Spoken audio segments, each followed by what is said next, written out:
No domingo passado nós falamos sobre a glória insuperável e hoje nós vamos falar sobre a esperança insuperável. Nós, como cristãos, temos uma esperança que é maior do que qualquer outro tipo de esperança que outras religiões ou filosofias possam apresentar. Falando sobre a nossa esperança insuperável, nós vimos no contexto anterior que aquilo que era glorioso agora na dispensação da graça é uma glória insuperável. O que era glorioso? A lei de Moisés, que ele tinha recebido do Senhor, e agora na graça a glória é insuperável. Nós podemos dizer o seguinte, que a grande diferença entre o Novo Testamento e o Velho Testamento pode ser resumido apenas uma palavra, a palavra esperança. Essa é a grande diferença do Velho e do Novo. Nós temos uma esperança insuperável. E o versículo 12, ele tem começando aí com uma conjunção coordenativa, explicativa. É meio chato, mas é o que está aí no versículo, usando na versão NVI, porque o versículo 12, ele começa tendo pois. Na NVI fala portanto. Então, com essas duas conjunções, nós entendemos que é uma conjunção aí conclusiva, ou seja, ele está concluindo aquilo que ele falou até o versículo 11, né, e agora ele vai continuar. Então ele fala, portanto, visto que temos tal esperança, mostramos muita confiança. Na nossa versão ele fala, servimos-nos de muita ousadia no falar. Veremos então nessa passagem duas verdades que afetam os corações dos seres humanos. Eu li os versículos na nossa versão, na atualizada, e agora eu vou ler também na NVI, os versículos 13 a 15. Nós vamos ver a primeira verdade: um véu foi colocado nos corações. Olha o que diz os versículos 13 a 15. Não somos como Moisés, que colocava um véu sobre a face, para que os israelitas não contemplassem o resplendor que se desvanecia. Na verdade, a mente deles se fechou, pois até hoje o mesmo véu permanece quando é lida a antiga aliança. Não foi retirado, porque é somente em Cristo que ele é removido. De fato, até o dia de hoje, quando Moisés é lido, um véu cobre os seus corações. A afirmação aí, Moisés que colocava o véu sobre a face. O que isso quer dizer? Essa era uma ação física que mostrava que Moisés, ele não tinha a mesma confiança ou a mesma ousadia de falar que Paulo tinha. Ele colocava um véu. Ele não tinha a mesma ousadia de Paulo porque a antiga aliança era velada. Esse velada tem a ver com o véu que cobria, era encoberta. Ou seja, a antiga aliança era obscura e uma figura simbólica, não tão clara como a esperança que nós temos hoje. Eles entendiam algumas coisas, mas ainda estava bem à frente, lá no futuro. Eles não tinham a clareza que nós temos. Era algo glorioso que eles tinham, a promessa de um Salvador, sim, mas hoje nós temos o Salvador que já veio, ele já consumou a obra completa da salvação, e nós podemos crer e ter uma esperança real. Então a nossa esperança é insuperável, ela já é concreta, já é em cima de algo que já aconteceu. Então Moisés, ele comunicava a antiga aliança de forma obscura, não tão clara, encoberta. Por isso de forma velada. Moisés que colocava um véu sobre a face. Essa ação física que ele está passando é para mostrar e ilustrar a visão que eles tinham no Velho Testamento. A palavra véu, o véu aqui, é uma representação da incredulidade. Os israelitas, eles não compreendiam a glória da antiga aliança simplesmente porque eram incrédulos. E o véu é um símbolo, é uma representação dessa incredulidade. Por isso o significado dela era obscuro para eles. Em Hebreus, capítulo 3, versículos 7 e 8, lemos o seguinte: assim como diz o Espírito Santo, hoje, se vocês ouvirem a sua voz, não endureçam o coração, como na rebelião durante o tempo da provação no deserto. Falando dos israelitas que foram provados no deserto e foram rebeldes, ou seja, incrédulos. Eles não criam. E aí temos aqui uma exortação para nós, falando: hoje, se você ouvir a voz do Espírito Santo, se o Espírito Santo falar ao teu coração, não endureça o coração. Não faça como os israelitas no tempo do deserto, que foram rebeldes, que foram incrédulos, que não acreditaram. O véu da ignorância obscurece o significado da antiga aliança para os corações endurecidos. Então, hoje também existem pessoas que têm o seu conhecimento, o seu entendimento obscurecido, velado, ele não consegue enxergar. Em João, capítulo 5, Jesus falando nos versículos 37 a 40, ele diz o seguinte: e o Pai me enviou, Ele mesmo testemunhou a meu respeito. Vocês nunca ouviram a sua voz, falando deles com entendimento velado, nos tempos ali de Jesus. Vocês nunca ouviram a sua voz, nem viram a sua forma, nem a sua palavra habita em vocês. E a razão é, olha aí o que ele fala: pois não creem naquele que me enviou. Vocês, e aí ele acrescentando um pouco mais, falando sobre os religiosos: vocês estudam cuidadosamente as Escrituras. Eles estudavam as Escrituras, os israelitas? Sim, estudavam, nós podemos, a expressão que nós usamos, eles sabiam as Escrituras de cor salteado.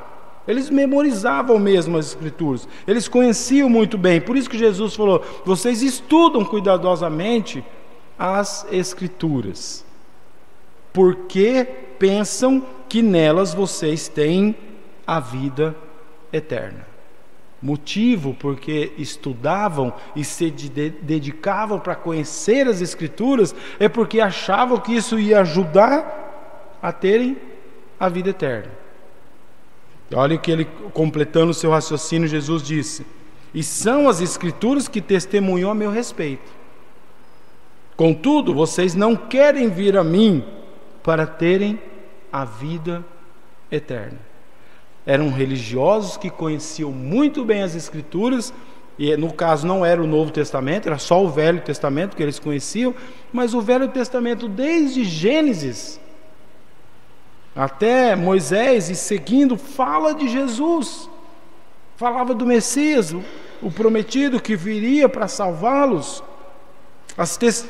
Como Jesus viu, as Escrituras testemunham a meu respeito, mas vocês não creem em mim. Quando Jesus estava lá em pessoa, eles não estavam acreditando nas Escrituras que eles tanto conheciam. Eles não acreditavam que aquele era o Messias que eles tinham aprendido, que a Escritura falou que um dia viria. Então, entendimento é encoberto, obscurecido. Eles não criam também, eram incrédulos. O véu tem esse simbolismo de incredulidade. É isso que o apóstolo Paulo está falando aqui. Assim como a antiga aliança era obscura nos dias de Moisés, era nos dias do apóstolo Paulo, e podemos dizer que ainda é nos nossos dias. Existem religiões que ainda olham para o Velho Testamento e ainda não entendem.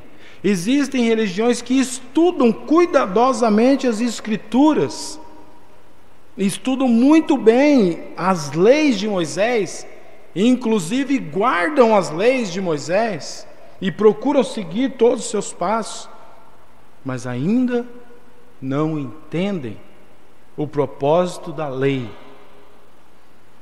Muitos acreditam que ela é o caminho para a salvação. Tem alguns que acreditam que tem que guardar a lei. Como que pode? Tá na Bíblia? Tá falando que tem que guardar os mandamentos? Tá falando. Então, se eu não guardar, eu não vou ter a salvação, não vou ter a vida eterna. Acredito que precisa da lei para ter a salvação. Ou seja, o que o apóstolo Paulo está falando aqui nesse texto é exatamente isso. Nos tempos de Moisés, eram velados. Nos tempos de Paulo, velados, achavam que porque conheciam as Escrituras, aquilo serviria para eles terem a salvação, a vida eterna. Nos nossos tempos nós vemos isso da mesma forma. E os israelitas ainda continuam com esse entendimento velado. Nós vimos as palavras de Jesus: vocês estudam cuidadosamente as Escrituras, porque pensam que nelas vocês têm a vida eterna. Aí nós temos um belo exemplo, que seguir igreja, seguir uma religião que prega as Escrituras, que guarda os mandamentos, que faz tudo certinho, que procura ser correto, não garante a salvação. A salvação não é ganha por mandamentos que nós guardamos, seguimos, pelas coisas boas que nós fazemos. Não é por isso que nós somos salvos. A salvação é somente por causa de Jesus Cristo. E é por isso que ele completou: e são as Escrituras que testemunham a meu respeito, contudo vocês não querem vir a mim para terem vida. Ou seja, é muito simples. Não precisa guardar mandamentos, não precisa ser aquele religioso que decora toda a Bíblia, que é tão um religioso tão fiel. Você precisa simplesmente vir a mim. Jesus Cristo está falando: você precisa crer que eu sou o Salvador. Mas nós vimos aí que o véu, ele foi colocado nos corações dessas pessoas e elas não conseguem ver. Para conseguir ver, nós sabemos que a palavra de Deus fala que precisa ser tirado. E os versículos 16 a 18 fala que o véu foi retirado dos corações. Se não for o Senhor que tira, ele não tirar o véu dos nossos olhos, dos nossos entendimentos, nós não vamos entender. Olha o que diz, acompanhe comigo: mas quando alguém se converte, aqui está falando alguém que se converte ao Senhor, Jesus Cristo, se converte ao Senhor, o véu é tirado. Ora, o Senhor é o Espírito, e onde está o Espírito do Senhor, ali há liberdade. E todos nós, que com a face descoberta, contemplamos a glória do Senhor, segundo a sua imagem, estamos sendo transformados com glória cada vez maior, a qual vem do Senhor, que é o Espírito.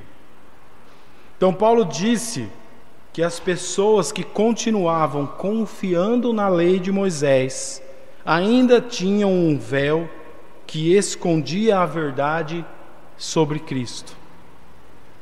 O véu não está mais sobre o rosto de Moisés, e sim sobre o coração dos que não se convertem a Cristo.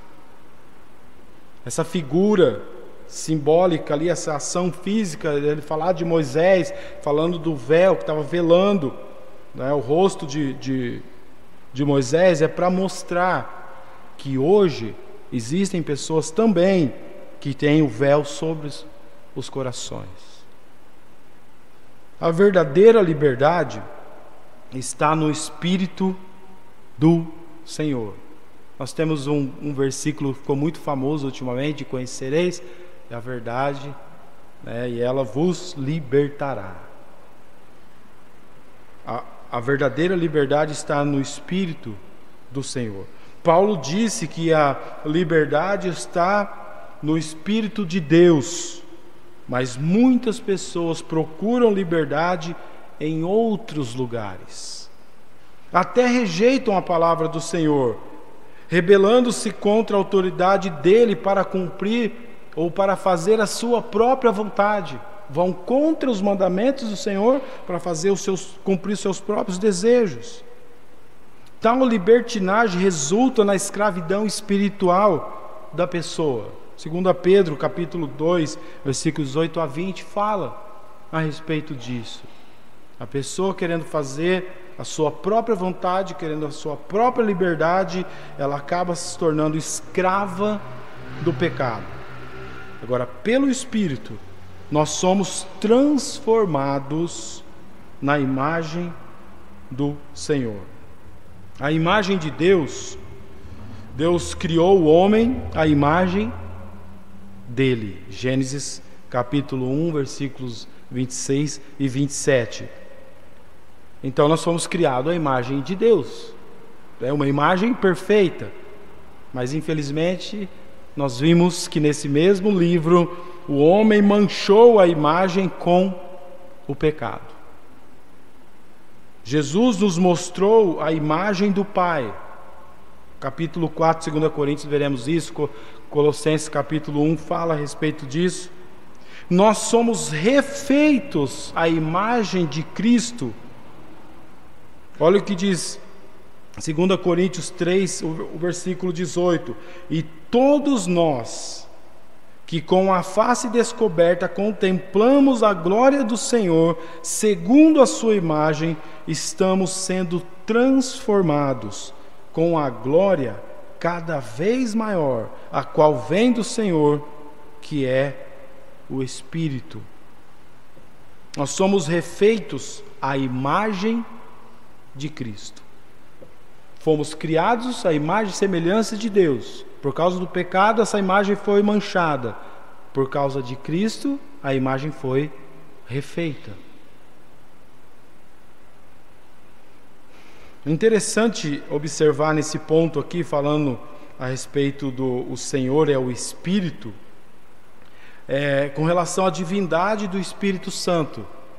Porque quando estudamos a doutrina da Trindade, alguns querem falar que não existe, porque o Espírito Santo não é uma pessoa, é uma energia, é uma força. E nós falamos não, nós cremos no Deus Trino. Deus é uma pessoa, Jesus é uma pessoa e o Espírito Santo também é uma pessoa. E aqui nesse versículo fala a respeito disso. O Senhor é o Espírito.